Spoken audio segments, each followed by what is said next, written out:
With Q4 right around the corner, embroidered products are an amazing way to stand out. They instantly give items a more luxurious, premium feel, and shoppers are already willing to pay more for them. Add personalization on top of that, and you can charge even higher prices, which means better margins. I recently started adding embroidered apparel to my shop because with my preferred production partner, Printify, it's really accessible. They've got a wide range of blanks you can customize, from t-shirts and sweatshirts to multiple styles of hats. So you're not limited to just one or two products. You can actually build out a whole embroidered line. Now, embroidery does come with a few design rules you'll want to keep in mind, and Printify does have a guide I'll link below, but here are a few key points to remember. First, keep your designs bold and simple. Tiny details or really thin lines usually don't stitch well. You're also limited to 16 thread colors. If you use more than that, Printify will automatically swap in the closest match. Next, stick with solid colors and avoid gradients. And lastly, pay attention to the size limits, since the embroidery area changes depending on whether you're working with, say, a hoodie and a hat. The general rule of thumb is to keep it simple. And honestly, simple designs tend to sell really well anyway. So if embroidery is so profitable and easy to design, why isn't everyone doing it? The answer is mockups. Unlike DTF or direct-to-garment printing, you can't just drop the flat design onto a shirt mockup and call it a day. With embroidery, if you try that, the product ends up looking flat, fake, and even make your shop seem a little untrustworthy. And customers can spot it instantly. And sure, Printify gives you some basic mockups you can use, but if you really want to stand out on Etsy, you'll need listing photos that look a lot more polished and realistic. This is usually where sellers give up, and that's why embroidery has a slightly higher barrier to entry. But here's the good news. Creating embroidery mockups isn't actually as difficult as it seems. You just need the right method.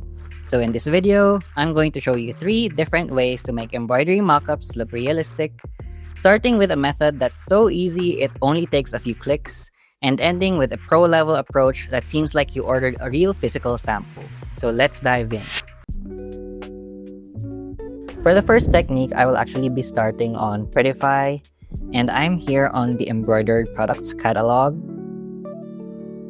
And I'm gonna select this classic dad cap and start designing. Now the reason I'm using this classic dad cap for our mockup for today is because it has a lot more surface area that we could work with, and I'll show you later on why that makes sense. So I'm just gonna upload my design, and it's of this silly goose, so it has a graphic element and a text element on it. Now I'm gonna go select a color that is different from what is on the design, so maybe that could be this light blue, or maybe even just stone. Now I'm gonna go to preview, and as you can see here, it created this realistic mockup that we could use, but we're not gonna be using this as is.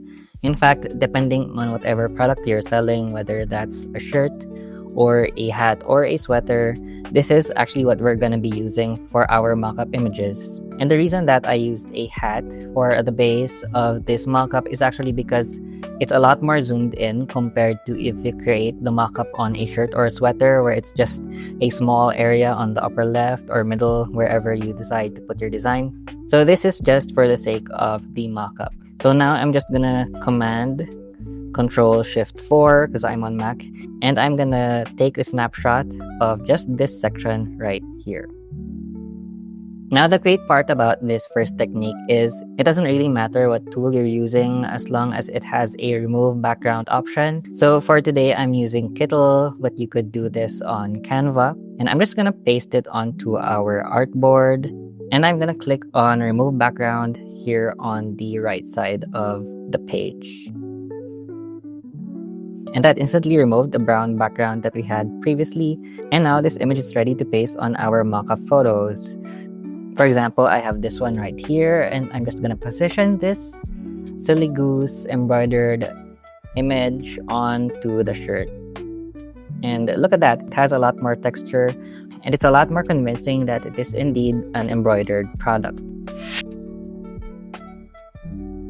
Now for the second technique, this actually requires Photoshop.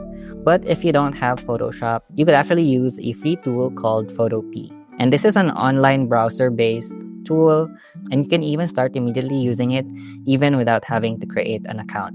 So let's just go to photop.com and start using Photop. Create new project, and for this, let's just do 1000 by 1000 pixels for our canvas. I'm gonna paste the silly goose image that we used a while ago. And what we're doing here is actually sort of just a manual version of what Printify did for this image earlier.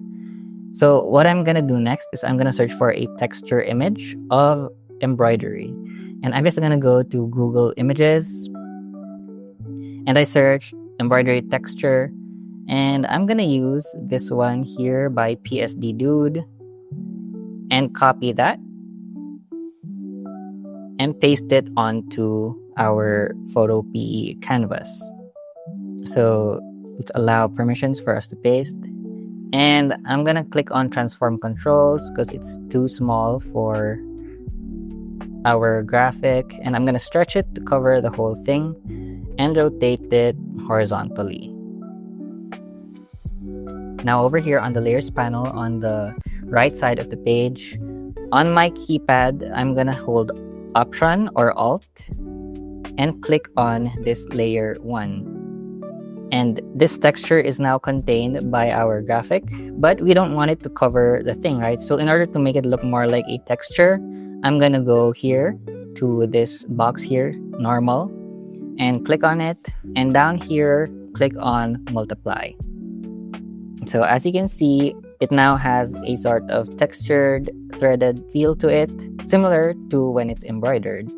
But it's a bit too dark for my taste, so I'm gonna adjust this by clicking on layer 1, which is our texture image, and going to image, adjustments, and levels. And what I'm gonna do is I'm gonna slide this white box here to make it look more white to the left. I'm gonna slide it to the left and slide this black box here slightly to the right. I'm just gonna play with this gray box here to make sure that there's a balance of like the shadowy lines of the thread and the lightness of the thread. And that actually looks good to me. And now to make it pop off the page even more, I'm gonna add a shadow effect. And to do that, I'm gonna right click on our silly goose layer, go to blending options, and select drop shadow. I'm gonna adjust this by sliding over the opacity down, and the distance we're gonna keep it closer to the image, maybe change the angle to 140 to 145 degrees. For size, I'm just gonna keep it at 0 or maybe just 1. So it's a subtle detail to add, but it makes it look a little bit more 3D as compared to when it doesn't have a shadow on it. Now we could use this on our mockup photo, and we're just gonna save it as a PNG with this background layer hidden so that it has a transparent background. And here on our mockup photo, this is what it looks like on it. So it's a little similar to what we have on Printify, but depending on what you're used to, if you're more used to Photoshop or if you're already using Photop, this could be a great way to make listing images for embroidered products.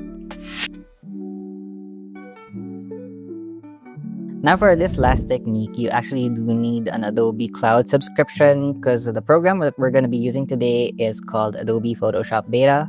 And it's a different version from regular Photoshop because it has a lot more experimental features. Today we're going to be using one of those, and it is a filter. So I have our silly goose image on a canvas, and I'm going to select it and go to filter on the top and go to parametric filters. Then here on the top of these options, there is an embroidery option, and I'm just gonna click that, and it'll apply this embroidered texture on the image. It's a lot more detailed than the others, but we're not gonna stop here. We still wanna make some more adjustments to this to make it even more realistic. So I'm just gonna adjust the density. So as you can see, when you have a lower density, the threads are thicker, so we want to go higher and make the threads thinner for this. 205 looks good. Then 2 thread thickness, we could also play around with this, like to fill up the spaces more, because if you have thinner thickness or if you have lower thickness, it's not as filled up as much, but we want to fill it up as much as we can so that it makes more sense. Then for the length of the thread, if you go with a lower length, it's a lot tighter around the edges of the different colors. So we want to adjust the length to make sure that we don't have any empty spaces as well. For smooth edges, if we raise it, some of the details actually get lost. So I'm gonna keep it at 0.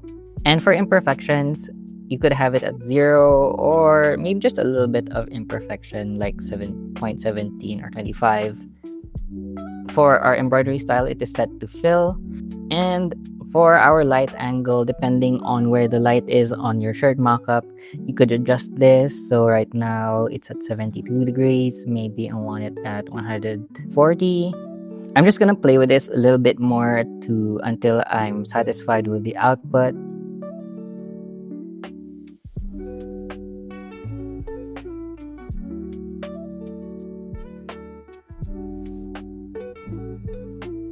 And there, I think I'm pretty happy with this. It's a bit more rough around the edges compared to our first 2 techniques, but I think that makes it a little bit more realistic because sometimes embroidered products don't come out, super perfect. So having it have these little bumps and stuff makes it a little more organic. And now I'm gonna go and flatten this so I could use it in my mockup photo, which is in another tab. So I'll just duplicate this layer by right-clicking on it, and okay. And I'm gonna select on rasterize layer to flatten this. And I'm gonna copy it, Control C, and onto our listing photo, Control V. And here we have the final embroidered image for our mockup. Among the 3 techniques, this is my personal favorite, but that's only because I have access to Adobe Photoshop Beta. Of course, I'm not saying that you should grab an Adobe subscription if you don't have one yet, but if you already do have it and you didn't know that this feature exists, just know that it's there and you could make super easy embroidered mockup images using this parametric filter. And there you go, 3 ways to make embroidery mockups that actually look believable. Whatever method you end up using, your customer only sees the mockup. They don't know you used Printify, they don't know you clicked a button or spent hours building textures. All they know is whether it looks real and whether they want to buy it. Which is why investing a little extra time into your listing photos can make a huge difference in sales. So, which mockup method are you going to try first?